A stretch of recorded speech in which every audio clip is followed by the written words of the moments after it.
What up, Wolves? Blade Master here. This is going to be the third battle that me and Kratos fought against each other, and I'll put the link in the description for the first two battles that we fought. Both of them were really close. Let's see how this one goes.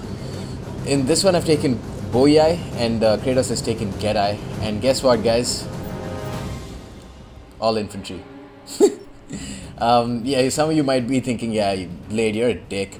And in all fairness, I might be, but I just wanted to see, I was basically, more than anything, I was just curious to see how, which would be the strongest barbarian faction to pick a no-cav build with. And I'm fairly certain that it's Boii. Now, there's a couple of reasons for that. The first reason being, sword followers are better than chosen swordsmen or chosen sword band. And they're probably the most cost-effective mid-tier sword infantry and very, very powerful sword infantry in their own right. Also, a big difference that, or a big advantage that Boii have is that they have axe warriors, which are also really, really cost-effective and very strong, cheap infantry.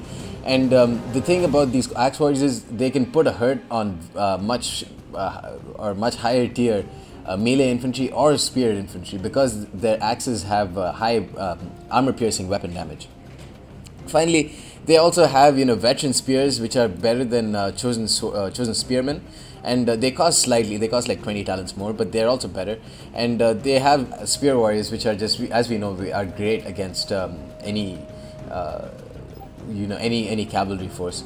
And so let's see what army that what's the army that I've brought. I've brought a total of 3 sword followers and 3 Oathsworn.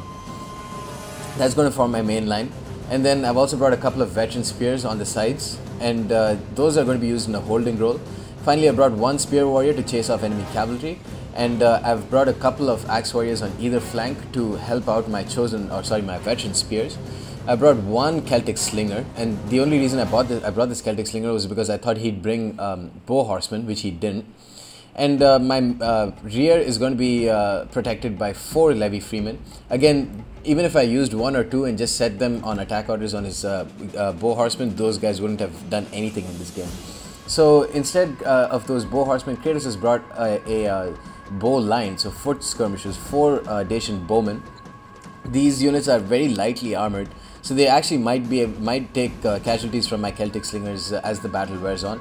He's brought a couple of shock cavs, so noble horsemen, a very strong barbarian shock cav, and 1 spear horseman. So he's only brought 1 shock cav. So 1 noble horseman, 1 spear horseman on his left, and 2 spear horsemen on my left. And then let's pause this and let's just see what other units he's brought. He's brought a total of 4 noble swords, so very, very strong sword core. And is this 5? No, he's brought a couple of mercenary axe warriors, one of whom will be facing my Oathsworn, so this one is basically toast. And another axe warrior is going to be faced up with my sword followers. Again, it's just that I've spent more money on my infantry, so I'm going to be able to win this main line. And there was actually a very interesting point which is brought up on the Total War subreddit that I probably will link if I'm not too lazy and if I remember, about how traditional multiplayer battles take place, and why an all infantry build could be countered very easily, but because of the general mindset of competitive players, it usually ends up not being countered very easily. So besides all these guys, he's brought a couple of spear warriors, and yeah, I think that basically forms his army. So let's see how this goes. Now we can see that I've already got a pretty distinct advantage in infantry. My Oathsworn is going to be faced up with his axe warriors, and yeah, this 1 sword follower is going to die from his noble swords, and so is this sword follower, but they will do a lot of HP damage at the very least. And on top of that, I've got like axe warriors here who are just going to kill off his spear warriors. His spear warriors, while my spear warriors I set them on attack order with this for this spear horseman. Meanwhile, he's got a okay charge on some of my axe warriors and spear warriors, but it's not like that would do too much. Meanwhile, I've got this rear line of levy freemen whom I'm going to keep up in front, and I've kept 2 of them over here. I might disagree with, I said earlier that an all infantry build doesn't require a lot of micro, but I kind of disagree now, because you need to maneuver your rear line a lot more than usual, and that's because if your main infantry line gets rear charged, you're dead, because that's going to be your only shot at winning the game. And if they get rear charged by cavalry, then that you can basically kiss goodbye to a victory in this game. So, corresponding to that, I've moved some of my Levy Freemen here because I saw him, trying to flank with his Spear Horsemen. My Celtic Slingers have done okay, 33 kills, but here you can see his Noble Swords. The difference in quality really has shown here.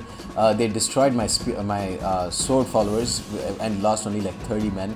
So that's why I brought this one Levy Freeman here in order to absorb a sort of their charge, and just as long as these Levy Freemen die their terrible death, that's fine, because they will be engaged with these guys and they won't be able to rear charge my Oathsworn.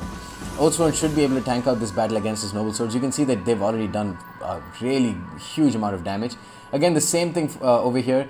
The fact that I had more Levy Freemen proved to be quite the boon, because wherever my sword followers died, I just replaced those lines with my Levy Freemen. So here the difference in quality does show. And the only difference here between our two builds is that while my sword followers have managed to punch some holes in his infantry, in his main line, he doesn't have any backup spear units to help protect that. So now I'm free to rear charge his Noble Swords, as I'm going to do over here, and that would spell doom for these elite sword units. Now he is backed up with one of his Noble Swords because I think he wanted to set an attack order on my Oathsworn, and that's just going to give enough time for these Levy Freemen to get some javelin shots off. And yeah, meanwhile my veteran spears, I moved them away from the battle because I saw one of his spear horsemen, his spear horseman was pulling away from the rest of the battle. And again, I just need them to protect my rear. Axe Warriors, while they are very strong units, they have decent morale actually, 55 morale, but 55 morale is never enough against a rear charge from enemy units. These Axe Warriors, obviously they will last a long time. That's one of the reasons why they're such a strong unit. The fact that they have really high health and armor means that they will always last for a long time, and they're going to be tanking out that battle against those shock cav from Getae. These Levy Freemen, again, the same thing. They're holding out in that hole that Kratos punched through, and now my Noble Swords, my Oathsworn are free to rear charge his Noble Swords. One of his Spear Horsemen managed to find a gap in my lines. They're going to attack these Celtic Slingers, but that's fine. These Celtic Slingers have already done a good deal of damage, 54 kills already, and now I'm going to run in with my Levy Freeman to chase off those cavalry. Meanwhile, my flanks, as usual, the calling card for this build is that you will always win the flank battles much quicker than usual, because you will have a lot more melee infantry at the flanks to destroy any of the enemy spearmen. Again, that's only the case if your opponent brings a traditional build, which they most likely will.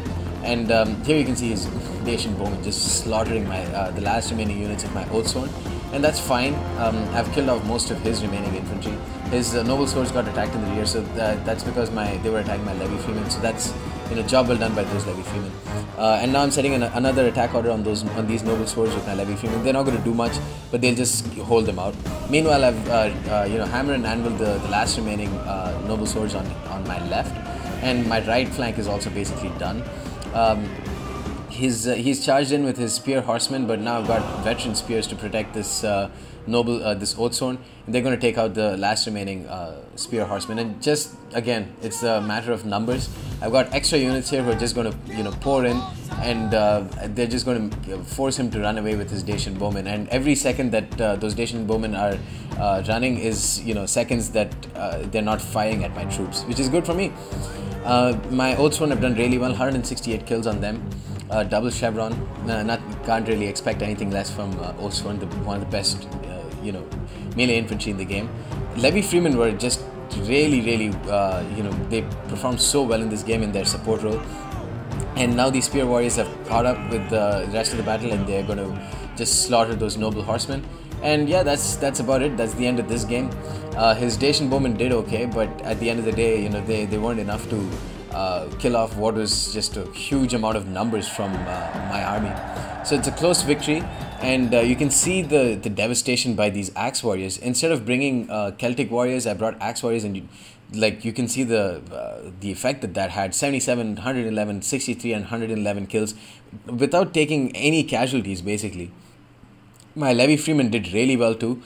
Sure, they didn't get any kills. I mean, they got like 33, whatever. I mean, actually, that's 33, 35 kills is not bad for a unit that costs so less. But the fact that, I had them, and the fact that they were able to block off his noble swords and didn't let them rear charge my Oathsworn just meant that they almost won me the game on their own. My Oathsworn did really well too, 136, 178, 106 kills. You can't really expect anything less from them, as I said earlier. My sword followers kind of disappointed because the two that were faced up with noble swords got slaughtered, and the one that did kill off his axe warriors, they did really well. Veteran Spears also did really well. This is again goes to prove that the few units that Boii have in their roster are all very cost effective. Anyways, guys, that's the end of this battle. If you find a suitable counter to this build, let me know. And if you think you can improve upon this infantry build, let me know. And in any case, stay tuned for more. Peace.